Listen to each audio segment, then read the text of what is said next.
سلام، علی محمد هستم از دارشیب. امروز بررسی یکی از پرطرفدارترین محصولات کارمون داریم. سوپر کراتین کاره.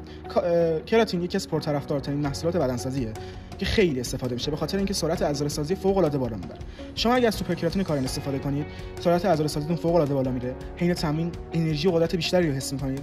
همچنین ریکاوری بهتری هم برای تجربه کنید. این محصول 57 تا سروینگ 52 گرمی داره که برای بسته مصرف شما برای 1 تا 2 ماه کافیه. اگر میخواید که سوپر کراتین مصرف کنید، بهتره حتما با مربیتون مشورت کنید. اگر میخواید دوره بارگیری داشته باشید، بهتره که برای یک هفته اول بین 10 تا 20 گرم کراتین روزانه کراتین مصرف کنید. میخوام دقیق‌تر بهتون بگم، بهتره که وزنتون رو بر اساس کیلو ضرب در 3 دهم کنید تا مقدار کراتین روزانه‌تون مشخص بشه. بعد از یک هفته برای اینکه ذخایر کراتینتون رو بالا نگه دارید، لازمه که 3 تا 5 گرم روزانه کراتین مصرف کنید تا اون ذخایر تحلیل نره. مثل تمام مکمل‌های دیگه، بهتره که قبل از مصرف این مکمل با دکتر مشورت کنید تا مشکلی براتون ایجاد نشه.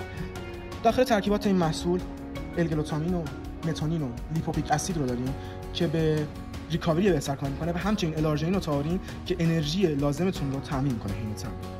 پیشنهاد می‌کنم که اگر می‌خواید کراتین مصرف کنید، این محصول رو کنار یه گینر مصرف کنید تا اثرش رو بیشتر ببینید.